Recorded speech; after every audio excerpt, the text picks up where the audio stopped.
Hey folks, this week we are joined by the incredible Braydon Bringhurst. If you've not heard of Braydon, I'd say he's possibly the most skilled all-round mountain biker on the planet.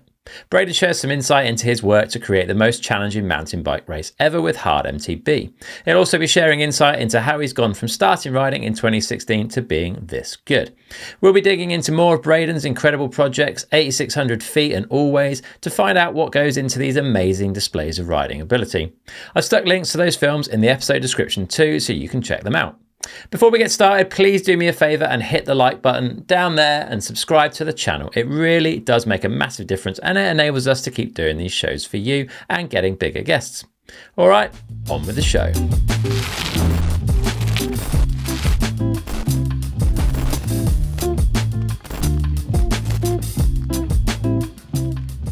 I realized there's a process to learning, and if you follow it, you can do anything.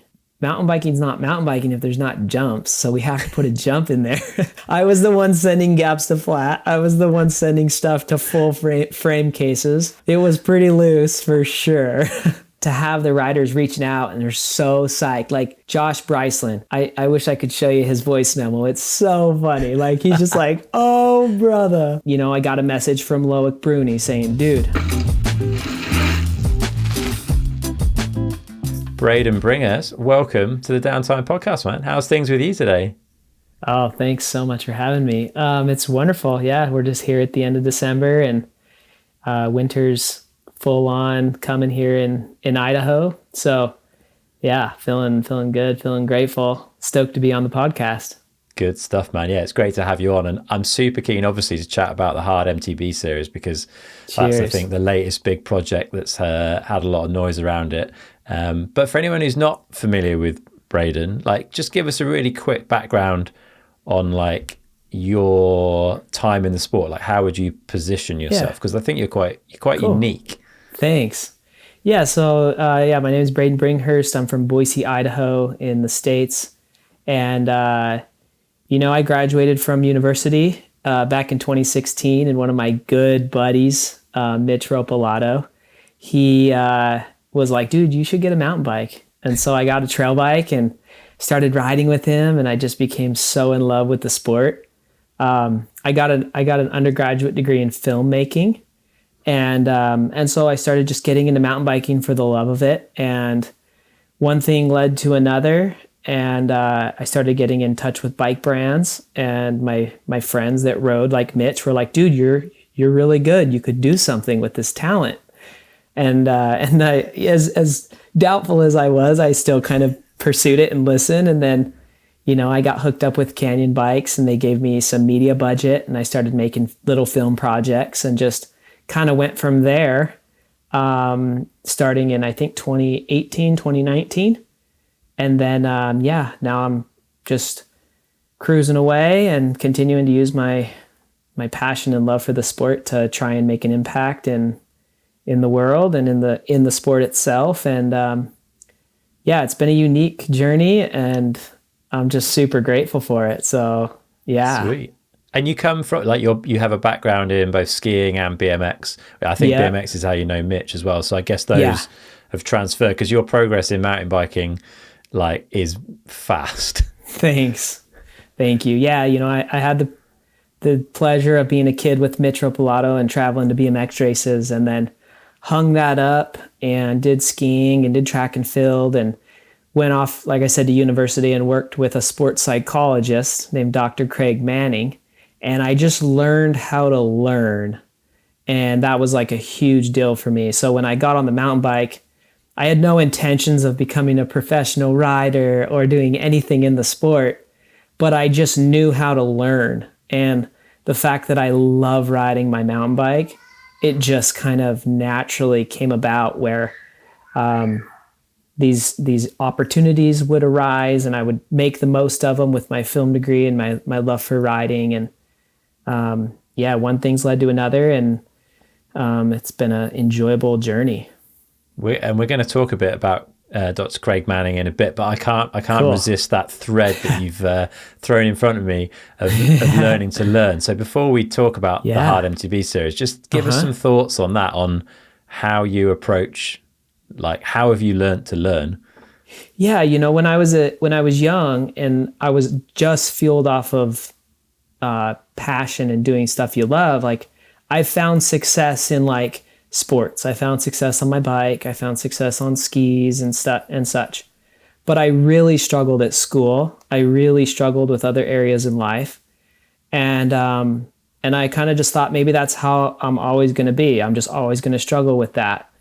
And so when I went into college, university athletics, and had the chance to work with Dr. Manning, I realized there's a process to learning. And if you follow it, you can do anything. And so, I applied that to pole vaulting, which was my sport. And it was a super technical sport. And I ended up excelling in that. And then I did it with my degree, and I ended up excelling in that. And I was like, wow, this is working, And I ended up pursuing a master's in business degree. And, if you would have told me that 5 years, 10 years prior to getting that degree, I would have never believed that. And so when it's like I'm faced with a challenge now, it's like I know how to approach something with a can-do mindset and with a kind of some guidance on focusing on quality over quantity, focusing on tasks, things that you can control versus letting go of things you can't control, kind of like these little mental skills. I've really been it's been exciting to do it and then share it with other people in hopes that it helps them kind of get whatever they're trying to go after in life. Yeah. And so are there particular like techniques or tactics then in that toolbox that you've built that you would share with the audience? Are there certain things that you think have been more, maybe the more powerful for you anyway? Mm-hmm. Mm-hmm. Yeah. The biggest one is like developing self-belief. And that's like a kind of vague, but like anything you can find in life that gives you some self-belief is so important. And like for me, I love riding my bike because from when I was 4 years old, that was something I did that gave me self-belief. And, now I'm 36 and that's still something I try to do every day because it gives me a little dose of like, I can do it. I can go out there and climb that mountain and I can work on this whip or work on this trick and I can do it. And then it trickles over into other areas of life. So just self-belief is huge. So anybody listening, find something, whether it's riding a bike or whether it's playing an instrument or anything that gives you a sense of self-belief. It's huge. And then two other things is, developing an understanding that it's about controlling and putting your focus on things that you can control. So there's a lot of times when, there's just bad luck out there and something happened and you couldn't control the outcome. And it was out of your hands. But if you take ownership of the things that you can control, you'll realize there's actually quite a bit that you can do to prepare for whatever it is you're doing.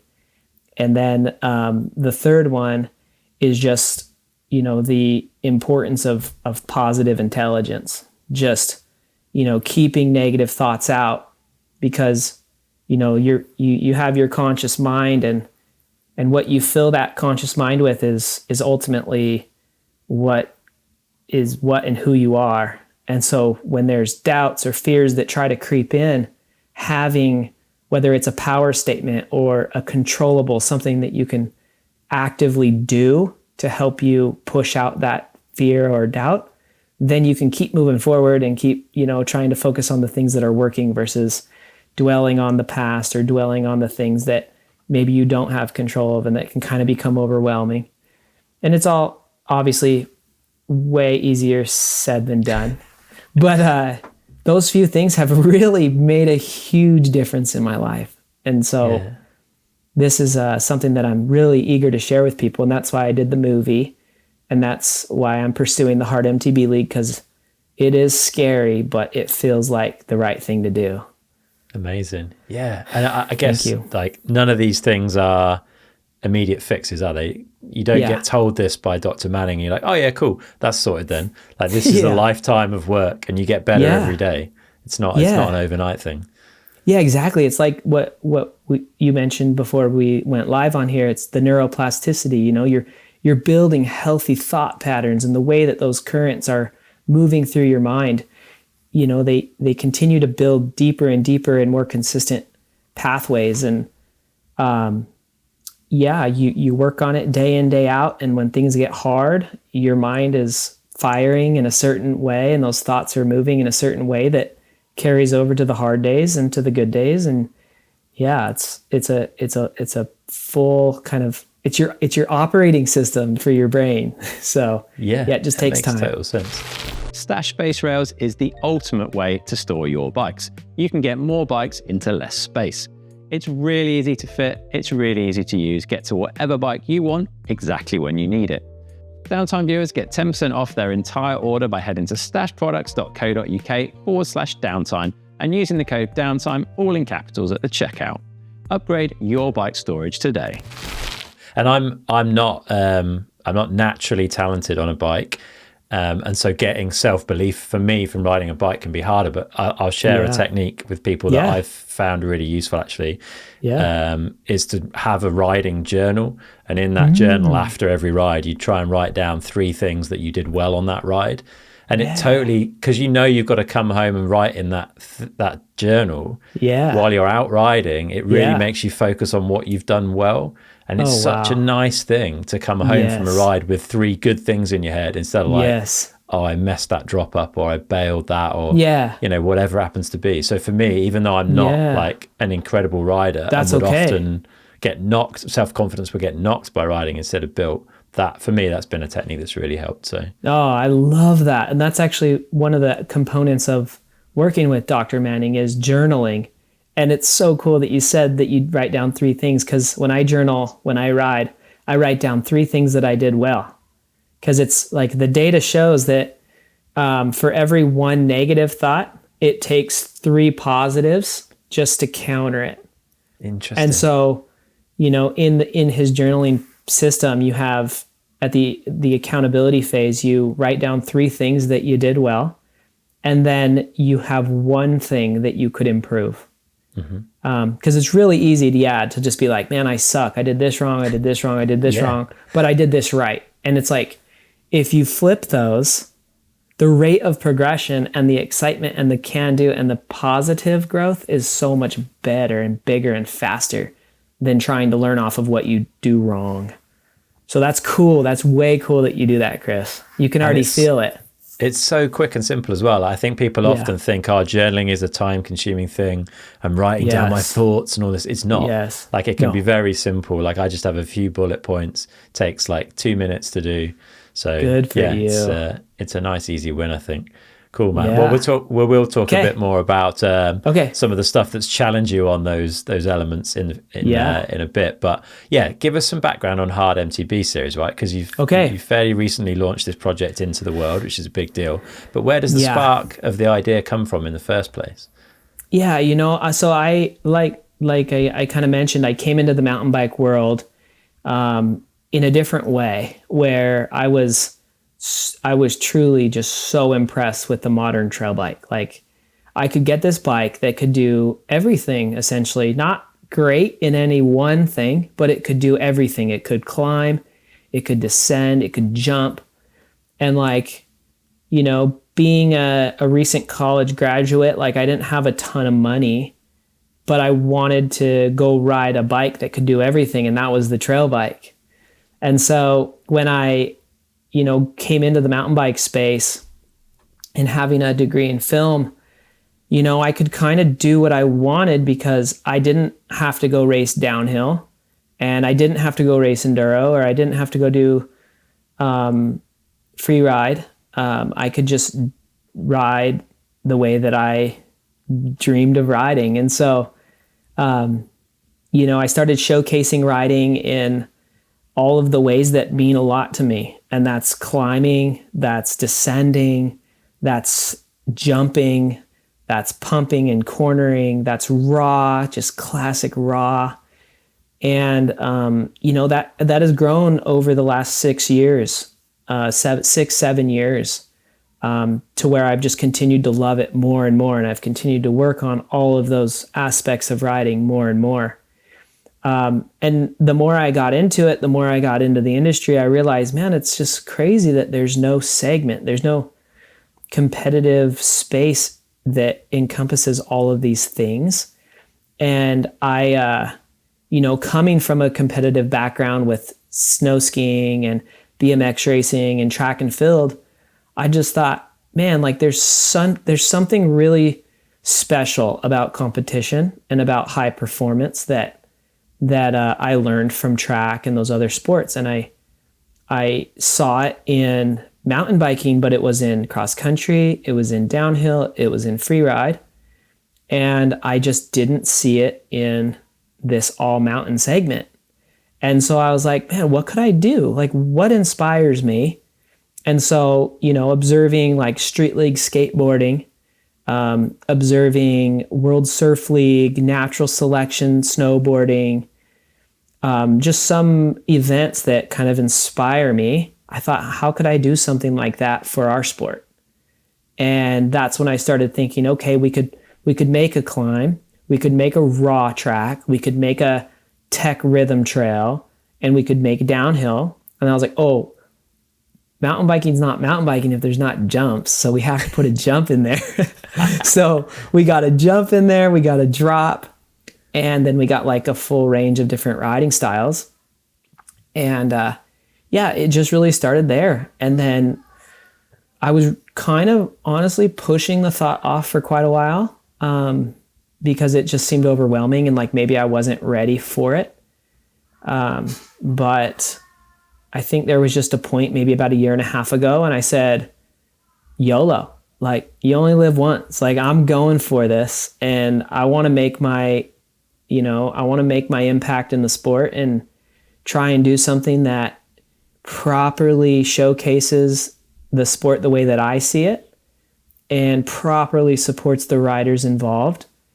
And it's an in-person spectator experience, but also a global online showcase and broadcast that other people can enjoy, and bringing world-class talent to this showcase, worldwide talent, and then eventually having it trickle into like an amateur series and little communities around the globe having this, resource to get out there and ride all these certain ways on their trail bike. So yeah, it's been a journey in building the track and building the team and having the test event and that we just launched a little over a month ago was, it's been really, really cool to see the acceptance and the excitement, and then have riders reaching out that are like the best in the world, reaching out saying, I want to come to this. This looks cool. And I'm like, wow, thank you. Let's go.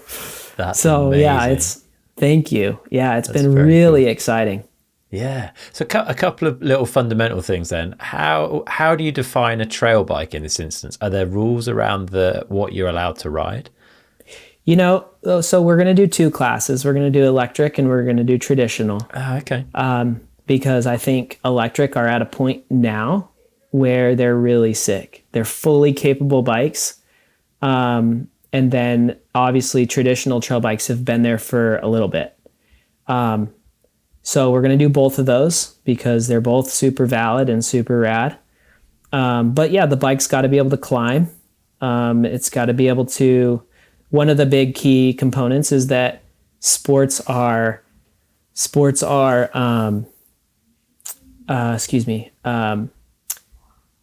the segment is you have to ride the same bike. You can't be swapping bikes or swapping parts. You have to ride one bike for everything. And so it has to climb well. It has to do a really deep, almost supercross tech rhythm type trail. Big, full compressions, on-offs, full like bull turns. And then it has to be soft enough to hit a raw track and just loose gates, off camber, logs, just really, really, really that. And then the final stage is shelfy, ledgy, full compression. Like the bike is just getting smashed time after time after time into a big, 25 foot, 12 foot tall jump. So it's got to be able to really kind of take a beating, but also be able to do all of those things relatively well. So that's kind of that bike. It's that aggressive trail bike is the mark. Yeah, amazing. How has it been then building the first version of this, right? Because I guess there's a lot of shakedown to do on these tracks to kind of get them to be hard enough but also to like look good, to be accessible, all this kind of stuff. Like, and it's cool because they're built on one little hillside from what I've seen. So like it's super accessible for spectators and stuff. Totally. So it's only like 120 feet. I don't know what that is in meters, but not many. It's not very big. And it's, got a relatively decent slope to it, nothing crazy. But yeah, working with the builder who's on the team, Rob Hollerman, I said, here's my vision. And, we have a track here in, or a place called Eagle Bike Park where I train a lot here in Boise. And, we kind of know, like Rob kind of knows the distances on like gaps that I can hit and like relatively gauge like a pro level with other pros coming here too. He can kind of gauge a certain level of gap and like technicality. So he took all of those measurements from our local park with what other pros have been able to come and ride and how they've ridden it. And then when we built this track, we started there with, certain sizes and berms and all of these things. And then we just refined it and just continued to refine it. And I was the test dummy for sure. I was the one sending gaps to flat. I was the one sending stuff to full frame cases. It was pretty loose for sure. Me and Rob out there just going for it. And it was like, sometimes I'm just like, man, this is terrifying. But no, we tried, like, for one example, there's like a spine and we have a roller before the spine and we have a roller after the spine. And the roller before the spine is tapered. And so if you come out of the turn and you go on the low side, you can pump that roller really easy. But if you go high trail, all of a sudden the roller's way bigger and you actually have kind of a jump that you could go off to clear the big spine. And then that spine, if you go on the more mellow side of the roller, had an angle to it. And I would kind of ask Rob, I'm like, okay, there's this one jump over at the bike park. What does it compare to, like the angle of that lip? What does it compare to over at the bike park? And he's like, it compares to this jump and it compares to this gap. And I was like, okay, so if I go that fast, I could probably get to that roller. Cause it was like, if I screwed up, like it would be bad, So he was like, here's the pitch, here's the angle, and then here's the gap. And I would like feel it out and I'd be like, okay, I'm ready. And then that's what we did, was kind of piece this thing together with like the knowledge that we collectively had from our local trails. And then with gaps and stuff that I had hit in the past to make it challenging. So we really didn't know what we were building. It was like, we're testing, like we're building this thing. Hopefully it's fun and exciting for the riders when they show up. But we had no idea.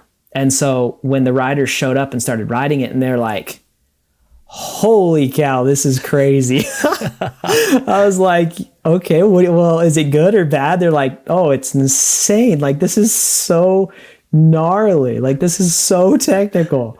And I'm like, okay, well, we can do whatever we need to do to make it, like more flow better. And so we just started there. And that's what was great about the test event is like, we know we got to change the climb a little bit, which is no big deal. We got to change the drop a little bit. We got to do some little tweaks here and there. But more or less, the track was a hit. Like, it was, the riders were loving it. They were stoked. And like, like I said, to have the riders reaching out and they're so psyched, like Josh Bryceland. I wish I could show you his voice memo. It's so funny. Like, he's just like, oh, brother, that is insane. I want to come. Like, he was just so hyped, and it like made me really stoked to hear that. Like, oh, wow, like Rat Boy's stoked on it. And then, I got a message from Loic Bruni saying, dude, I want to come to this thing. Like, this is sick. And Caroline Buchanan from Australia. And I'm just like, oh, wow, like these riders are actually psyched. So, yeah, it feels really good. Like we got a lot of work ahead, but to be able to capture that kind of excitement amongst the fellow riders, and then trying to create something that can be a real fun showcase for our sport. I think it should be a good time. That's incredible. Yeah, and to get riders like across the board as well from all sorts of different walks of life coming forwards, it's that's really exciting. And I think it's fair to say, like the climb and the sort of raw slalom track, and to some extent the DH element, we've kind of seen before in a way. They're less kind of unique, but bringing them all together is very different.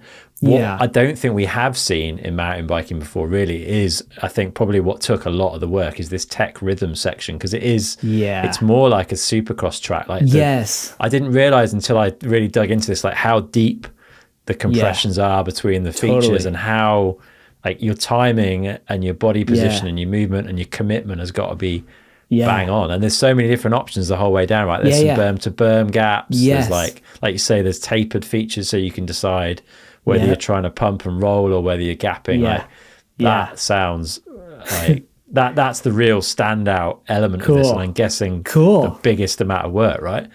That was a ton. Yep, for sure. I mean, that one, because like a set of dirt jumps, think of like a really technical set of dirt jumps, like those, like the riders are like inch by inch tweaking the lip, or they're barely tweaking this or tweaking that, or building up the landing here to carry speed to the next jump.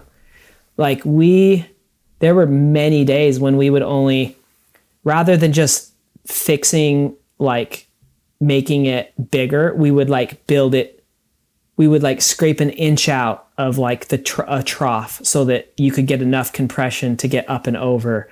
And then we would barely fix like the angle in a turn, just like little by little, testing little by little, and just fine tuning it to where, I mean, it did have, like you said, berm to berm gaps and full berms, and from left to right, it's probably like a 6 foot wide trail, but there's like 3 trails within it.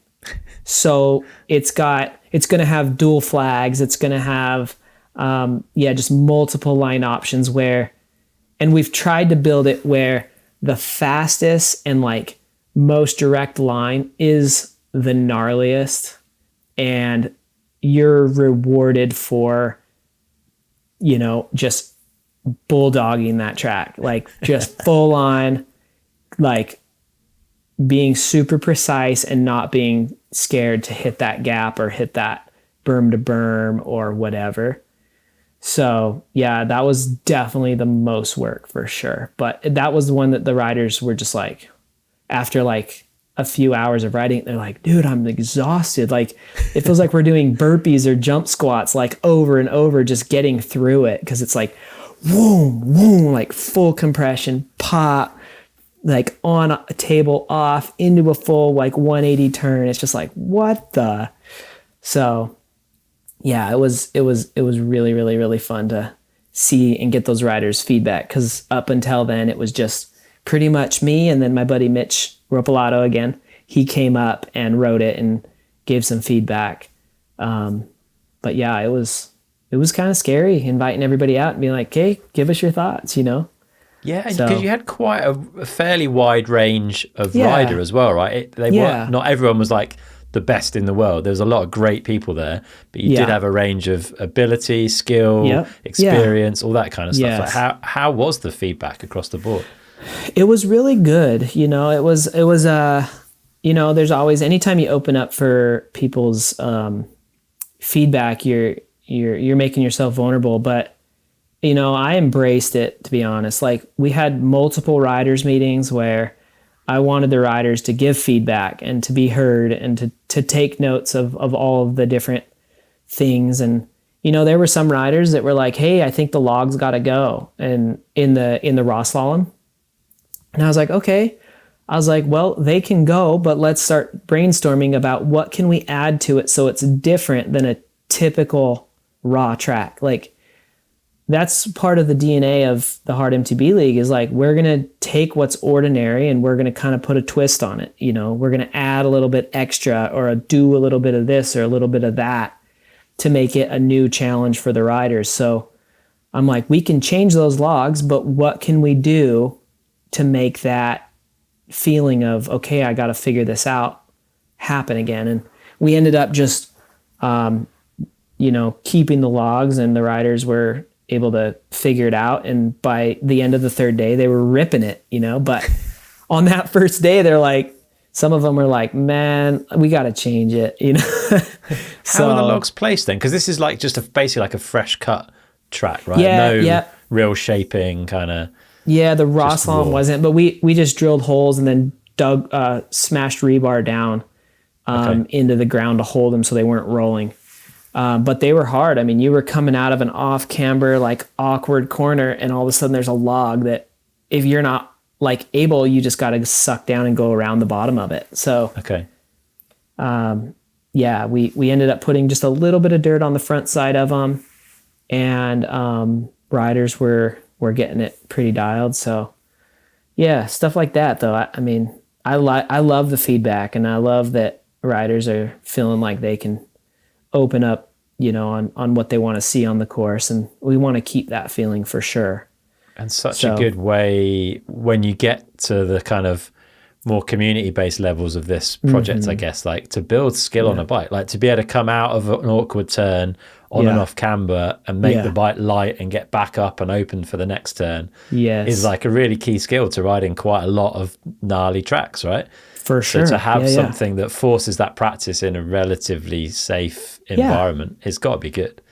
Yeah, that's my hope. Yeah, I mean, the when you said bringing it to the amateur, like amateurizing these tracks a little bit, so the jumps aren't as big, the depths aren't as deep, but having just those elements of technicality with relatively low consequences, I think is gonna help riders just become better all around bike handlers. And I think that'll be a good thing to promote, where right now it's sometimes kind of easy to promote just going and sending it, and like I don't think that's a great thing to promote. Like my neighbor just was out there and was sending it and broke his collarbone, and now he can't ride for a long time. And like, accidents happen regardless, but like you shouldn't be sending it, so like having a good skills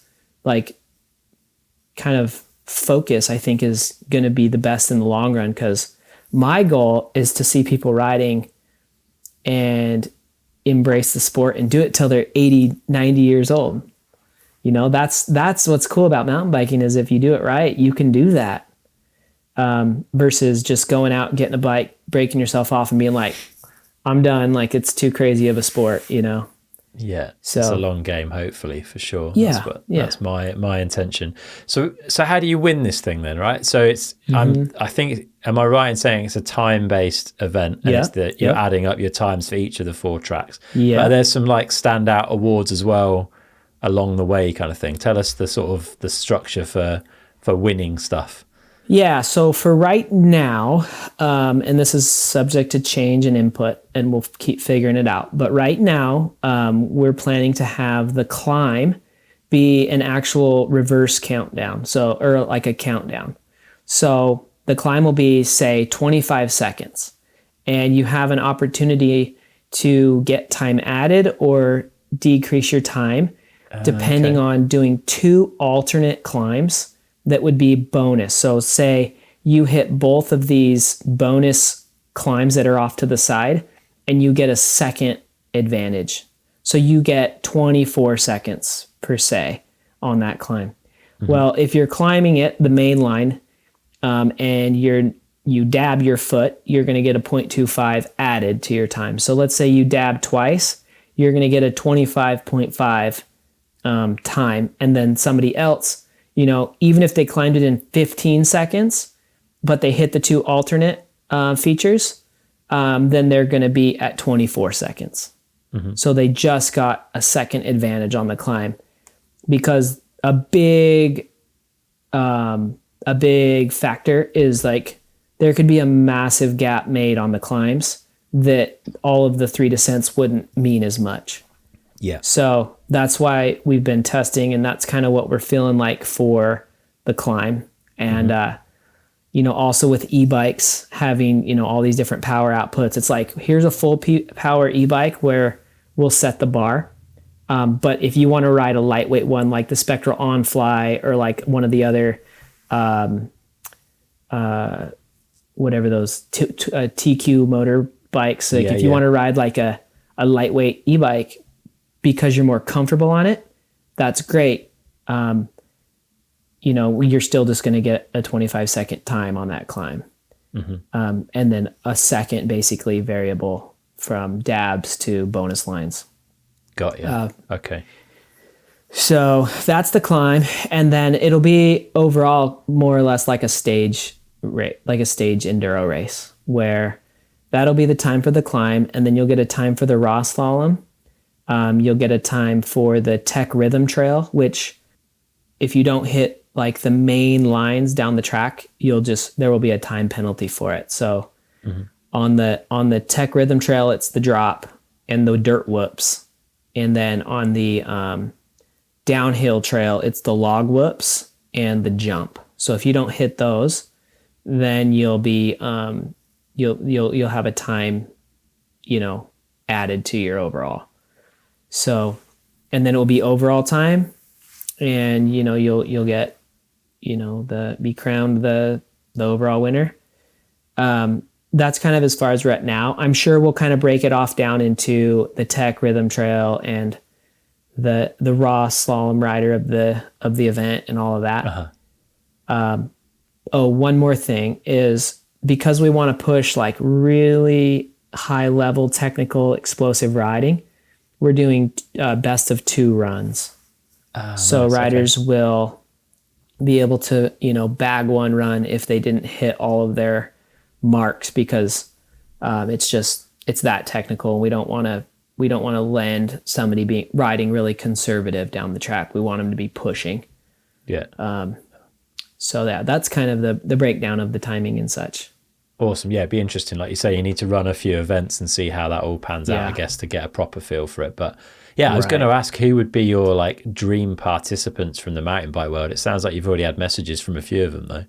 Oh, for sure. Yeah. I mean, I reached out to, originally I reached out to kind of a slew of riders. Like I would love some cross country riders in here. I would love some downhill riders. I'd love, the Crankworks riders, the enduro riders, just a good variety. But right now, the cross country riders that I reached out to, they're, some of them kind of express that seems a little bit too wild, and I respect that. You want to make sure you're feeling real dialed, and when you're spending all your time on an XC bike and going to a trail bike, that's going to take some time. So I completely respect it.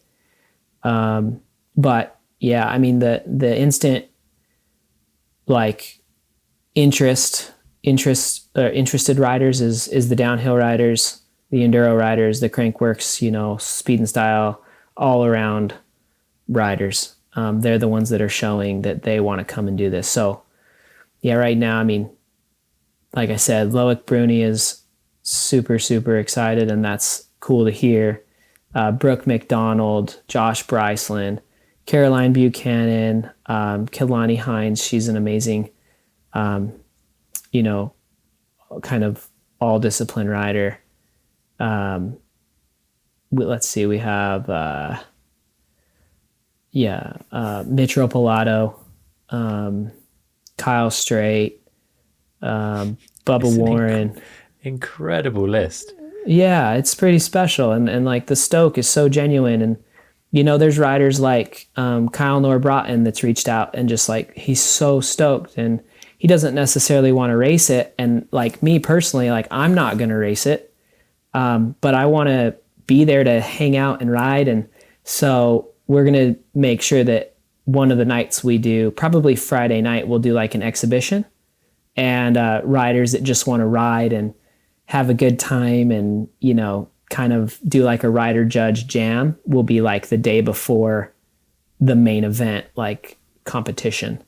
So like, yeah, that'll just be fun to have that kind of flavor where we're just going to session the jump and invite people to come out and watch, and we'll session the tech rhythm trail. And, you know, maybe we'll have awards like best gap or most style or whatever, and just invite people to come spectate that prior to the big race the next day. So, So that's awesome. When is the first like official event then? Well, the first official event is going to be a women's progression camp, and that's going to be in April, where they're going to be able to come without the stress and pressure of having to race it. They're going to be able to just come ride it and just work through it at their own pace. And we'll do that in April after Sea Otter. And then the qualifying event will be the end of May. Okay. And then, you know, for those World Cup athletes that express interest, we're going to do like an LCQ on the main event weekend in the fall. So we'll leave like two spots for the World Cup athletes to come and qualify the day before the main event. So, because right now that May event is during one of their World Cups, so they couldn't be there. Yeah, amazing. And that's how much of that will be televised? Will the qualifiers be televised? I mean, if we can get the budget, we will. But really, we're going to do a recap video really soon, quickly after, and we'll do a full event recap and let people know who's qualified. Yeah. The broadcast and like, you know, big push will be in the fall time. But that qualifier will still be, you know, a full week of practicing and getting the track dialed and vlogs and videos and bike reviews and bike checks without the actual live stream. But there will be an event recap drop probably Sunday, the next day or something. But we're still going to see heaps of content online throughout the week. Yeah, it'll still be, you know, an exciting time online for it.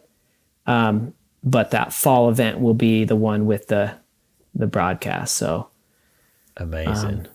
Super cool, man. Like, it's exciting to see someone bringing something so different to the mountain bike world. It feels like, so back in the day racing in the UK, like you'd race downhill, cross country and trials on the same bike over the same weekend. Oh, that's cool. And it feels like we've kind of gone full circle, but for what bikes can do now and not what bikes could do then. So it's cool to have it coming back, like all these different styles and techniques, but on one bike at a much more gnarly level than racing was back in the day. So good on you, man. It's just progression. It's just progression, cool. You know? Yeah. So it's wicked. Thank you. Really, really thank cool. you. You'll have to come out. I'd love to. You'll have to come out one time. I know schedules are hard to align, but when it's right, and hopefully we can get one over. Yeah, hopefully we can get one over on your side of the world. Like that would be the goal, you know, to have a couple different stops and make it an international thing. It should be a lot easier to do than a World Cup, right? Like the requirement for space and land is a lot more straightforward. You just need someone that is capable of making the build, and away you go. So you don't need a huge mountain. You don't need massive car parks full of articulated trucks. Like it's a bit more streamlined. So very cool. I'm excited to see how that goes. Well, let's hope we can do it. I'm going to change gears a little bit. And let's do it. I'm late to the party on this one, but I recently watched your 8,600 feet film. Oh, I was blown away, man. Like, cheers. And again, for anyone that's missed this, just give us a bit of an overview of that project and what you set out to achieve, because it's I mean, it's a gnarly descent on the best of days, and you decided you were going to ride up it. Oh, thanks, Chris. Yeah, so, it was 2020 and it felt like the world was ending with did. with COVID, and there was just this real heavy, spirit out there. And I just thought, hey, I have this opportunity. I'm a pro rider. I have the ability to make media. What's something that I could do that would really kind of showcase just a good message for the world? And one of my components of riding that I love to show is the climbing aspect. I think climbing a mountain bike is just something that's really fun, and it's something that I like to show. So over the years, I had made a few edits, and I had climbing in them. And with that 2020 hard year, I was just thinking, like, man, what could I do? What could I do that would be impactful? And I remembered, that I worked with the sports psychologist, Dr. Manning, that we chatted about.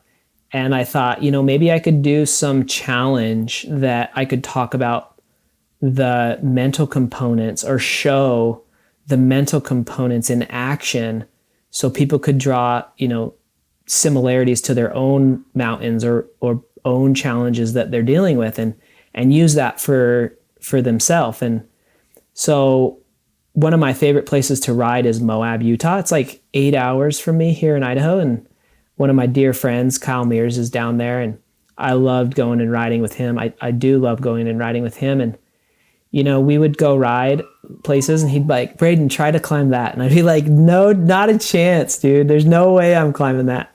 And I more often than not would either get it or I would get really close to doing it. And so, I knew the whole Enchilada Trail was like a massive trail. It's like 8,000 feet. It's about 27 miles. And I just started thinking, kind of like this Hard MTB League, you only live once. You might as well go for something if it's from your heart and you feel like it could be a good thing. And so I was like, all right, maybe I should try and climb this and show my process, because I knew that it was going to be really hard. Yeah. And I was like, if I can show my process of trying to figure this out, whether I make it or not, I think it could be a good message to put into the world. And so, I started once again building the right team, talking to my friends, talking to my wife, talking to Kim, who is the writer of the story. And I said, here's my vision. I really want to put something good into the world, and kind of talking about the mind and how to overcome adversity, and, kind of that whole mantra of, trying to find joy in the struggle or the process or whatever. And I was like, I really want to try and do that. And so, kind of came up with this pitch to my sponsors and said, hey, I'd really love to do this and put this into the world. And they graciously were like, we'll support you on it. We believe you can do it. And went out, trained for well over a year. And in 2020, in fall 2021, I went down there and climbed the whole Enchilada. It was like a 13-hour day.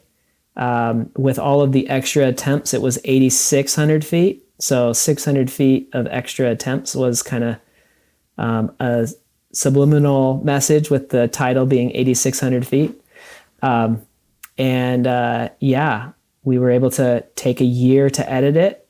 And I went out and interviewed Dr. Manning. So he's intermittently throughout the film talking about the mind and self-belief and all those things. And we released it. It's done extremely well. I've had the privilege of going out and speaking to tons of youth groups and church groups and first responder groups like firefighters and police officers, and just gotten out there. And, more than the riding, it's just talking about the mind and that, similarity that all of us have as humans is we have our minds we're trying to work with, and so it's been a really special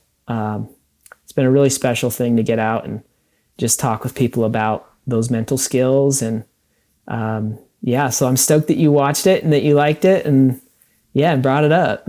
Yeah, I think it passed me by. I was like, oh, it's just riding uphill, like 8,600 feet. Did the maths. I was like, oh, it's not even that. That's just like a big day out. You're right. And then I didn't consume it. And then I came back to it and realized how gnarly the terrain is. Like most people cannot ride down this trail, and you're riding up it. Like there's some sections on it which are, I mean, they're basically like rock climbing on a bike, like the physicality, the explosiveness that you must have, but not only to get it once, but to it's not a climb that you're going to get everything first time by a long stretch of the imagination. So doing those multiple attempts. But you did quite a lot of prep, right? You were quite process driven with this. You visited on a number of occasions, and you knew there were certain areas that you knew you were going to have to go and work on. Oh yeah. One of those was the snotch, I think. I think I'm pronouncing that right. Which is like the most challenging part.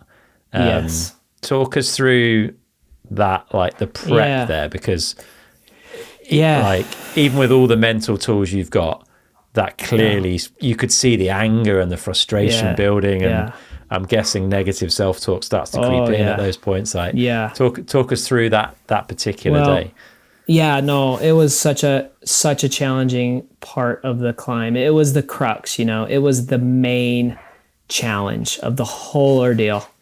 I really was like, okay, if there's one thing that's going to stop me from making this climb, because if it was just effort and just pushing with my soul, like I could do it.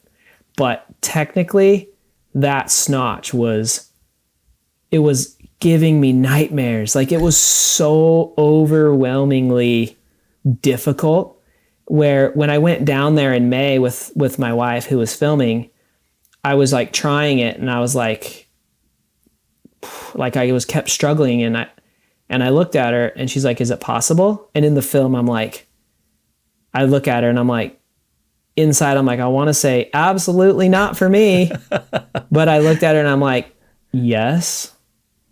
And that was the moment where I was like so razor sharp on the edge of, can I do this or not? I don't know, but I'm going to apply the fearless mind, and I'm going to say, I can do this. I'm going to figure this out. And that snotch, between the 6 trips to it and the months in between, I had to work on. Sometimes I would give it multiple 4-hour sessions trying to figure it out, and I would just come to the conclusion that I'm not strong enough. And then sometimes I would, and so that meant that I would go home and I would do jumps, and I would do, workout, and I would build my muscles stronger. And then sometimes I would go do it, and I'd get closer, and it was all technical. It was, I need to visualize that. I need to study where my pedals are and where I put my power down and all of these things. And so that took energy, so it was a combination of visualization, immaculate like detail of where pedals and power and everything needed to be. It was a combination of increasing my power and speed, and having to do that at 4,000 feet into the ride. I had to train like that. So I had to go do training rides. And at 4,000 feet, I would do the type of explosive moves that would be required for the snotch. So when I looked back at it, like, that snotch took physically between 700 and 800 attempts. Whoa. And it took months of training and visualization of like how and where and what to do on it, where when the day came, it was crazy, Chris, how I pretty much had no doubt in my mind that I could do it. Which, like, now I think about that and I'm like, that's just nuts. Like, I've tried it since and I'm like, not even close. And I'm just like, wow, like the confidence that I had because of all of the effort and energy that I put into it was pretty, self-confident building, that holy crap, I can do stuff that's like really hard, And that what I tried to show in the film was like, this is how you do it. You put in the time, you figure it out. You know, you being a dad, like sometimes you got to do workouts in your kitchen and jump on, you know, benches or whatever to do what you need to do to get where you're trying to go. And so, yeah, it was such a hard thing, way harder than I originally thought. But looking back, I'm just so thankful and proud that it like worked out and that it's been able to do so much good. And yeah, that's kind of where I'm at there. Yeah, if people haven't seen it, it's on the Canyon YouTube channel. You can watch it for free. It's a full like feature length film. I think it's had well over 1 million views now, which is incredible. And that snotch section, like the crux of the whole climb, I think you got it like maybe third attempt or something on the day. Yeah. Which, considering all the work up to it, and actually how many runs, like there was a section further down, I think it's called the Snaggle, which you'd had like 50, 60 attempts on that day to get up. Yeah. And yet the bit that was the crux move, which is like not far off vertical rock climbing maneuvers, and you managed to scuttle up it like almost crazy, almost first time. It's insane. It was crazy. Yeah, no, it was so crazy. And that was the first time that I actually pieced it all together to where I turned the corner and, you know, stopped like midsection, because I was like, I'm fine if I just make it in chunks, you know? Like I kind of accepted the fact that I couldn't make the whole snotch, the crux, turning, and then the second bit in one go. And so I was like, that's okay if I just make it in chunks. But I ended up making it in, I think, two chunks. And I was like, wow, that was way better than I thought I was going to do. It's super cool, isn't it? It's mad how the bit that you were like maybe the most nervous of throughout the process was actually one of the bits that went almost better than anything else on the day. That you were so focused on that section that it just you unlocked it. It was magical. It was magical. Incredible. Yeah. And you talked about that day where you were there and you were repeating that section over and over and over, and it was clear, you can see the frustration in you. And you mentioned your wife was obviously there filming, I think pregnant at the time as well. Yeah, she was. Yeah. Do you think the fact that it was your wife asking you that question, is this possible?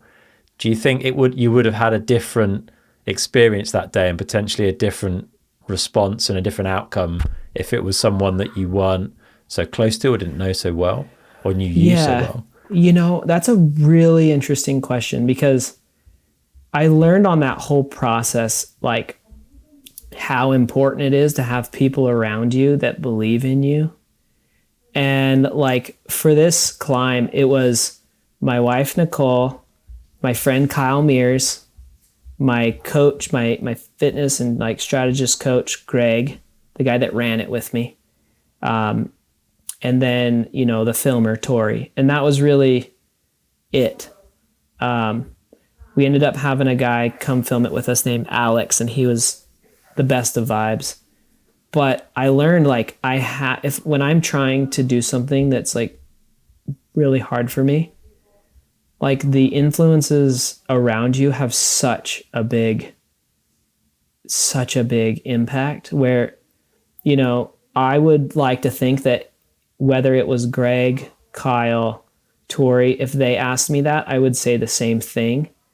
But I think those people that were there believed in me sometimes more than I believed in myself, because there were some times when I was like kind of doubting, like, I don't know if I got this, like it's really hard. And they would kind of like give me a high five, and they'd just be like, of course you got this, dude. Like you can do it. Like you've already done crazy stuff. Like you can do this. And that was just enough to get me going again, or like find that motivation, you know? And I really did learn, like, holy cow, your friends and like family and people around you have a big impact whether you can do something or not. And so yeah. Yeah, surround yourself with good people. Yeah. On that day, another person I let be there with me was my dad. So my dad is nice. Like he believes in me so much, and like he's been one of my biggest fans and supporters since I was a little kid. And so having him there on the day was also one of those people that I knew that all of their energy was just there trying to believe and help me do it. So yeah. Yeah, that's very special. And it didn't get easier after the snotch, right? The snotch is like Yep. halfway up this Snotch is incredible beast of a halfway, climb. And then and it there's gets still, yeah, steeper, right? Like yeah, maybe not as technical, but it gnarly gets steep. steeper, big fist-sized rocks, just steep, like really steep and rooty. And the rain was coming, and yeah, it got really gnarly. And thankfully, my training and everything came out where I still had legs. I could still spin. I could still power. And it's like it all came together. It was crazy. I mean, my biggest worry was like cramping. Mm-hmm. Like I thought I was going to maybe cramp up and I would have been done. But yeah, fortunately my body kept going and I could keep pushing, and then we made it to the top, and it was just like crazy. We did it, and it truly wasn't just me. Like everybody there, all the people that helped with it, it was truly a team effort, even though I wrote it.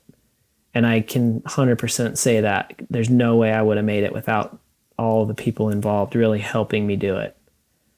Yeah, and people stuffing food in you. I think you seemed quite like amused in the film about how much you were having to eat. It's crazy when you're doing something big like that. Yeah.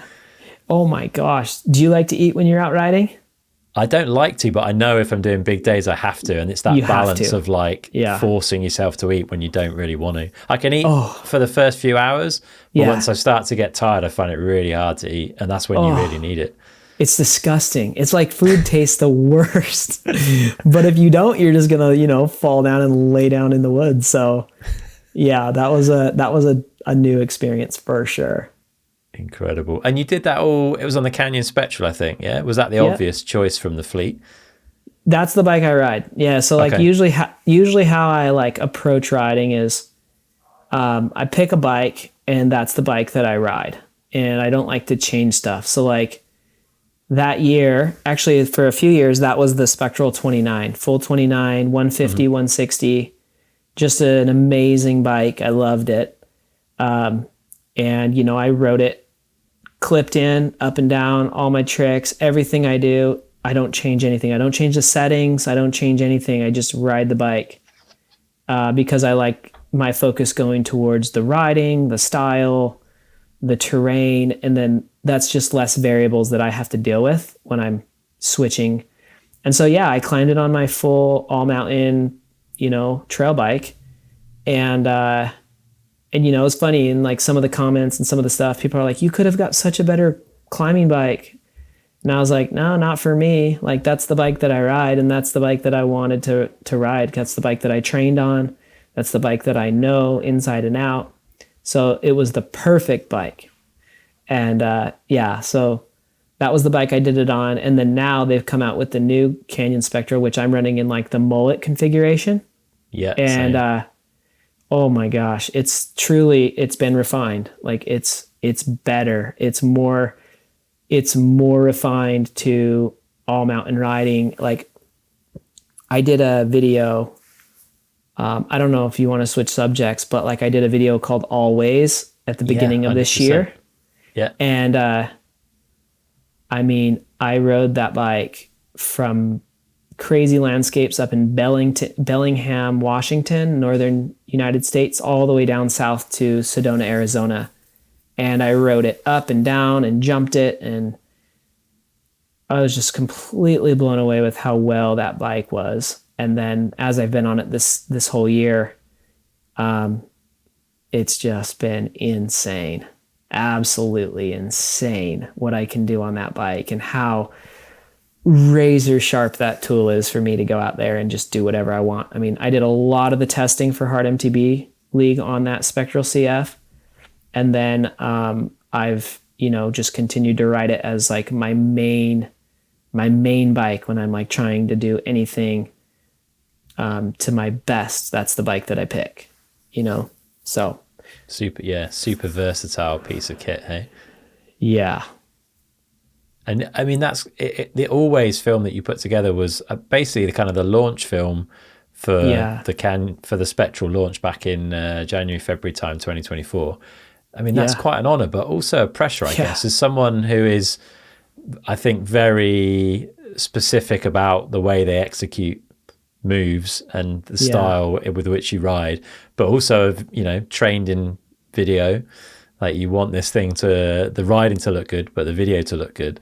Talk us through putting together Always, because like you say, you rode in so many different spots. I think the snotch makes an appearance in the opposite direction, if I'm right. Yeah, exactly. Yeah. So Always was a really big honor to be able to collaborate it with Canyon in the launch of that bike. Because, you know, I know that they put a ton of effort and energy into their product, and talking with Leo, the engineer over there, and really hearing, you know, Jack and Leo describe the intricacies and the nuances to this refined bike was really, really cool. And then getting it and riding it and feeling that, I just knew that they were doing their part and I wanted to do my part. And I wanted to, you know, kind of showcase the ultimate view of the way that I see riding a bike. And so I really pushed my riding, where for months I was out every morning working on my riding, because in the video it's called Always because half of it is with my right foot forward and half of it is with my left foot forward.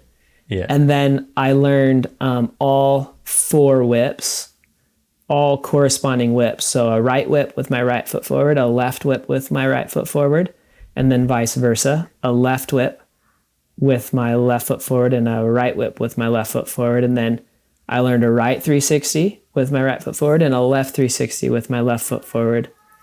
And then I also ride a whole trail with my feet switched. And then I also, you know, up and down. So always left and right and always up and down. And so I had a wide variety of climbing and a wide variety of descending. And I trained my butt off for like the technical riding components of it. And then with the filmmaking side of it, I mean, that was an effort too, where Tori Powers, Anthony Smith, the photographer, and then Tori being the filmer, you know, I wanted to make sure that like their time was well spent. So I went out and I took pictures and I practiced everything in each location on my own, and did a full trip and went up to Bellingham. Boise's my home, so that was easy.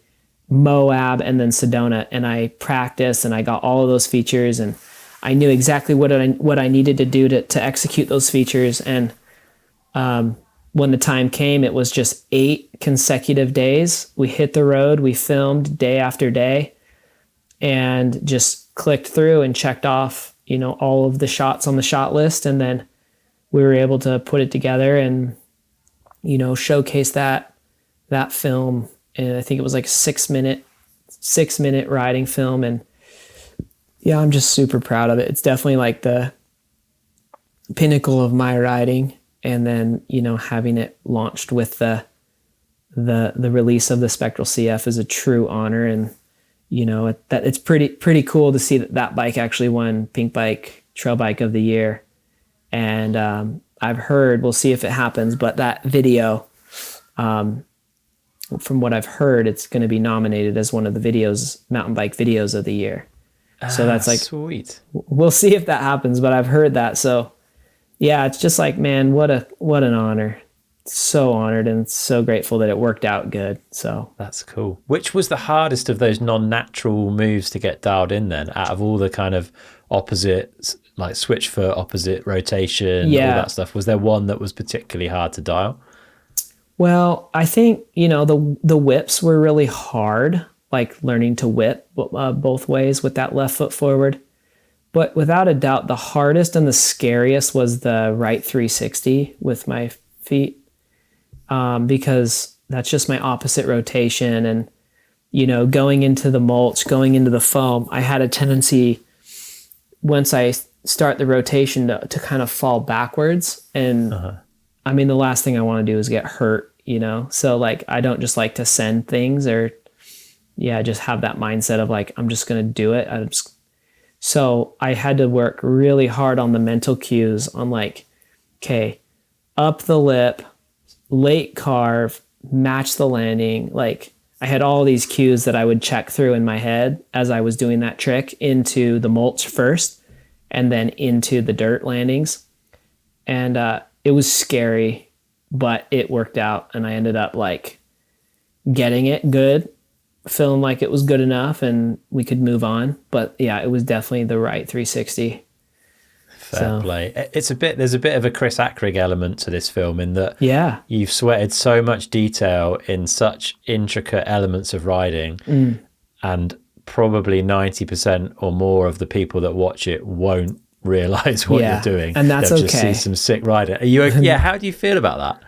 Yeah, I love it, honestly, because, you know, I want somebody to watch it and just find the joy of riding a bike. And it doesn't matter all the really intricate details of it, because that's truly for me and like, and my personal growth. Because I look back on the edit and I'm such a better rider because I put the time into learning all of that. And like, once again, that was like, there were snotch moments in there for me, you know, like there were times when I didn't know if I could do it, but like I did it. And I'm super proud that I accepted the process and I figured it out and I was able to do all of those different things. And whether somebody knows it or not, that's all right. I just hope they watched it and enjoyed it and wanted to go out and ride their bike and experience how awesome mountain biking is. So like, yeah, it's totally fine if people don't get it. I kind of like when they don't get it. It's okay. But that's cool though. That shows how much you're getting from putting yourself in uncomfortable positions, because it's a hard thing to do, but every time you've done it, it feels like you've got a lot from it. You've got that sense of achievement, but you've got more than that. Yeah, that growth is like what I strive for, you know. If I'm not feeling that growth, whether it's fitness or whether it's skill wise or whatever, then I just feel a little less stoked. I don't know how to explain it. It's like when I feel that progression, I feel that forward movement, I just feel alive. I feel so stoked. I feel like a student, you know. I don't ever like feeling like oh yeah, like I got it, like I can do it, you know. I like feeling like, okay, I got it, but okay, how can I keep improving it? Or how can I keep adding this stylish component to it? And I just try to live in that student mindset. It just feels really motivating. It keeps my motivation high, I guess, you know? Yeah, that's a good state to be in, man. So what does the future hold? Obviously, we've got a lot of work going into Hard MTB series over the next few years to kind of take that from test event through to something bigger and bigger. Are there other projects? Are there other crazy learns going on in the background? What can you tell us? Yeah, you know, I'm really super honored and grateful. It looks like I'm going to be signing a 3-year deal with Canyon. And that's a really big deal, you know, especially in this day and age with the industry. And I'm just so grateful for the trust that they're having in me. And, you know, I get to continue to pursue and progress my riding because I'm not stopping, you know, whether I ride for Canyon or not, I'm still going to keep pushing it. So I would hope that I could continue to do some fun projects or collaborations with other riders. I think that's something that feels really motivating, is doing some collaborations with other riders in the sport. Doesn't necessarily have to be a Canyon rider, but it would be a dream, you know, to do an edit with, you know, one of my idols, Ryan Howard, our dog. He's like just such a stylish rider, and I'd love to collab and ride with him. Or, you know, there's a handful of other riders that I would love to collaborate with and create some mountain bike cinema or art with them. The Hard MTB League, that's going to be a big effort. And then, you know, I'm actually also pursuing some slalom racing. I'm really excited about, because you know, like I grew up competing a lot, and personally, it's like whether I would win or lose, sometimes I would come out of there just not very happy. It's like I put so much stress on myself, win or lose, that it just wasn't fun. And so I really want to learn how to compete, because I don't think competition's going anywhere in life. You know, I think it's going to be around even when I'm done with mountain bike, this professional mountain bike career. It's still going to be around in other ways. And I just want to learn to compete and like be my best and be happy for my competitors and just embrace competition to be a positive versus like anxious driven, how it's been most of my life. So that's kind of a personal goal that I'm having. And yeah, that's been going well. I just got back from Kyle Straight's house this last week, and it's just I just love it. I'm just so grateful to just keep learning and progressing and trying to be a good impact and influence in the sport. And yeah, that's pretty much, those are the plans. I don't know exactly, but that's kind of the plans. That's cool, man. No, I love your attitude. It's a great way to approach things. We'll start wrapping up with our final 4 questions that we've asked many people over the years. So we'll hit those up. The first of those, if our listeners had £150, which is about $190 to spend to improve their performance on their bikes, what would you recommend they go and spend it on? Okay, let's see. I would say, where are we starting? What kind of bikes are we starting on? Let's say we're on a decent modern mountain bike. Like, we're not really wanting for anything massive, so they can spend it on whatever they want. It could be stuff for the bike. It could be experience. It could be whatever you would recommend. Heck yeah. Okay. Well, if you got like that general good bike, I would say spend it on some type of either a coaching program or some type of tools that you can use to go improve your skills. Because for me, bikes are always changing, and it's an exciting time, and they're continually getting better and better. But what really transfers with me through each bike is my skills that I've progressed. And so whether it's buying some cones, buying an iPhone holder to film yourself and then dissect it, I think that is a space that you could really find a lot of satisfaction. So yeah, I would invest it in skill building or skill building assets to help you, continue to develop on the bike. Great answer. I love that one, man. Second question. If you could wind back the clock and sit down with yourself age 16, what advice would you give him? I would say, even with all the uncertainty, the most important thing is to realize that, like, doing your best is a win.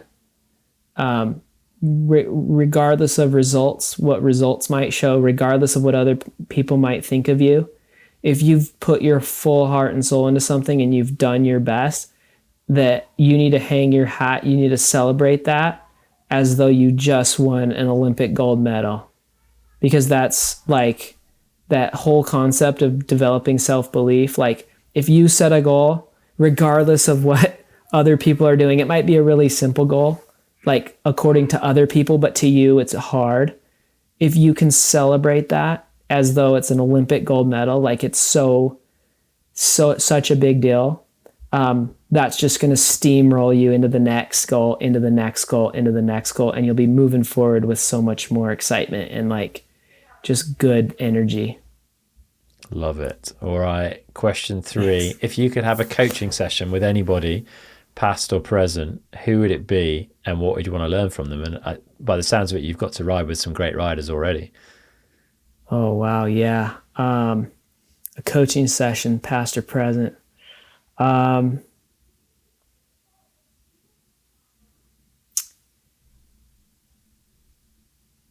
Man, a coaching session, past or present. I feel this is biking, right? I mean, if there's other things in life where you feel like there's some coaching you'd want to go after, we can go there as well. I just find it so fascinating.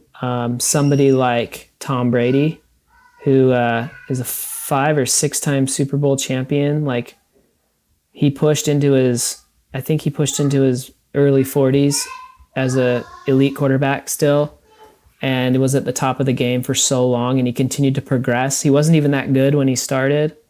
He was a second string at Michigan University, and I think probably him I'd love to have a coaching session with and just take his notes, or even LeBron James. I'm so impressed with LeBron James and how, where he's come from, what he's accomplished, and what he's going to keep doing. Sorry, my kids are making noise. But yeah, No probably one of those two, just because I've always looked up to them. And I'm so blown away with what LeBron James does off the court with like creating schools and opportunities for youth in his communities. And he's just the most bad to the bone dude on the court, and so yeah, probably those two. And LeBron's on the same squad, right? So that should be you should be able to sort that one out. He's Yeah, he's not got much on. Let's go ride some canyon bikes. There we go. Happy days, man. All right, final one. What's something you do every day that you feel benefits you? Something that I do every day that benefits me. Let's see.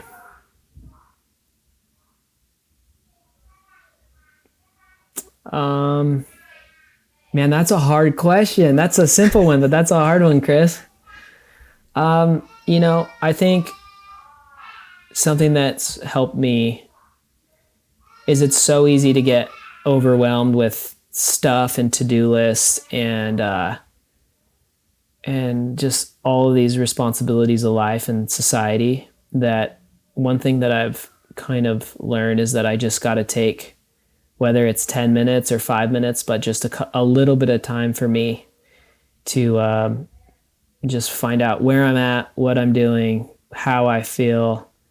And then it helps me kind of be able to be more in tune with myself. And then when I'm it's like I'm way more present or there or here when I need to be there. Because if I'm just like running around with a million to-dos and I don't even know what I feel like, it tends to get a little just chaotic and less direction. So probably just giving myself a little bit of time each day just for me.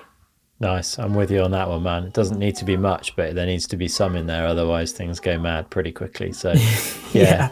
Thanks, Braydon. It's been super interesting finding out more about you, hearing out what you're up to and hearing your approach to life in general. If people want to follow you and they want to keep up to date with what's going on with all the hard MTB stuff, where should people be looking? Have you got a few places you can send them? I obviously have Instagram. It's just my full name, Braydon Bringhurst.